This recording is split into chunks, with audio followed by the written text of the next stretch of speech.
Hello everyone, কেমন আছো তোমরা সবাই? চলে আসলাম আরও একটা সুন্দর রেসিপি নিয়ে। আজকে বানাবো ট্যাংরা মাছের পাতলা ঝোল। শীতকাল পড়ে গেছে, তোমরা সবাই খুব ভালো মতো জানো সেটা। তো শীতের সবজি দিয়ে আজকে ট্যাংরা মাছের ঝোলটা করব। তো ভিডিওটা কিন্তু অবশ্যই এর পর্যন্ত দেখো। নুন হলুদ মাখিয়ে নিয়েছি ট্যাংরা মাছগুলোকে। এবার মাছগুলোকে আস্তে আস্তে আমি লো টু মিডিয়াম হিটে রেখে সর্ষের তেলে কিন্তু ভেজে নেব। তো দেখতেই পাচ্ছ আমি কিন্তু মাছগুলোকে ভাজা বসিয়ে দিয়েছি অলরেডি। আর এই রেসিপিটা কিন্তু শীতকালে গরম গরম ভাতের সাথে একদম জমে যায়। শীতের সবজি দিয়ে যে কোনো মাছের ঝোল বা যে কোনো সবজি রান্না করলে কিন্তু সেটা খেতে এমনিই ভালো লাগে। তাই ভিডিওটা কিন্তু দেখে তোমরা বাড়িতে এইভাবে বানিয়ে অবশ্যই ট্রাই করো, দেখবে তোমাদের কিন্তু দারুণ লাগবে। তো মাছগুলো ভাজা হয়ে গেছে, এবার ওই তেলেই বাকি রান্নাটা আমি কমপ্লিট করব। দিয়ে দিচ্ছি 1 টিস্পুন মতো গোটা কালো জিরে, তারপর দিয়ে দেবো একে একে সমস্ত সবজি।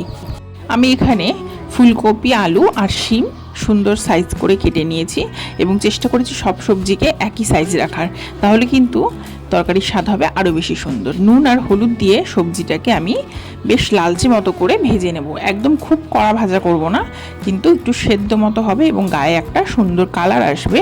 এরকম স্টেজ পর্যন্ত আমি সবজিগুলোকে বেশ সুন্দর করে ভেজে নেব। কভার করে দিলাম যাতে একটু সেদ্ধ হয়ে যায়। তো কভার তুলে নিয়েছি, এবার আমি আবার নাড়াচাড়া দিয়ে নেব। দেখতে পাচ্ছ হালকা হালকা করে কিন্তু কালার চলে আসছে। তো এইভাবেই ভেজে নিতে হবে। এবার দেখতে পাচ্ছ সম্পূর্ণ কালার চলে এসছে। এটাকে সবজিগুলোকে আর ভাজবো না। এবার দিয়ে দেব একটা কুচো করে নেওয়া গোটা টমেটো। আমি এখানে ছোট সাইজের একটা টমেটো নিয়েছি। সবজির পরিমাণ এবং রান্নার পরিমাণ অনুযায়ী কিন্তু টমেটোটা ব্যবহার করতে হবে। বেশি টমেটো হয়ে গেলে রান্নার টক হয়ে যেতে পারে।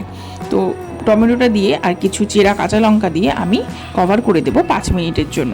কভার করব এই কারণেই যাতে টমেটোগুলো খুব সুন্দরভাবে সেদ্ধ হয়ে যায়। একদম লো ফ্লেমে করে দিয়ে আমি 5 মিনিটের জন্য কভার করে দিয়েছিলাম। দেখতেই পাচ্ছ টমেটোটা কিন্তু বেশ সেদ্ধ হয়ে এসছে। তো সেদ্ধ যেহেতু হয়ে গেছে, আমি খুন্তির সাহায্যে টমেটোটাকে একটুখানি স্ম্যাশ করে দেবো, তাতে করে রান্নার স্বাদ হয়ে যাবে আরও দ্বিগুণ। তো ভালো করে মিশিয়ে দিচ্ছি। এবার একটা মশলা দিয়ে দেবো, হলুদ গুঁড়ো আর জিরে গুঁড়ো 1 চামচ করে জলে গুলে আমি দিয়ে দিচ্ছি রান্নায়। এই রান্নায় কিন্তু আর কোনো মশলা যাবে না। সবজি থেকেই যে স্বাদ হবে সেই স্বাদেই কিন্তু হয়ে যাবে এই রান্নার স্বাদ অপূর্ব।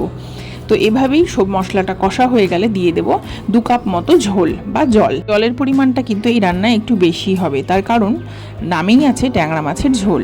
তো জলটা ফুটে গেলে বা ঝোলটা ফুটে গেলে আমি কভার করে দেব 10 মিনিটের জন্য, একদম লো ফ্লেমে করে দিয়ে, যাতে সবজিগুলো একদম সুন্দরভাবে সেদ্ধ হয়ে যায়।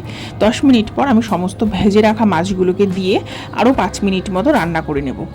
এবং নামানোর সময় আমি উপরে দিয়ে দেব কুচনো ধনেপাতা। ধনেপাতা কিন্তু অবশ্যই দিতে হবে এই রান্নায়, তাহলে কিন্তু স্বাদ হবে আরও বেশি সুন্দর। তো ভিডিওটা এখানেই শেষ করছি। ভালো লাগলে লাইক করো, চ্যানেলটা সাবস্ক্রাইব করে নিও, আর এভাবে বাড়িতে বানিয়ে অবশ্যই খেয়ে দেখো, নিশ্চয়ই ভালো লাগবে। তোমরা সবাই খুব ভালো থেকো। আজকের মতো টাটা।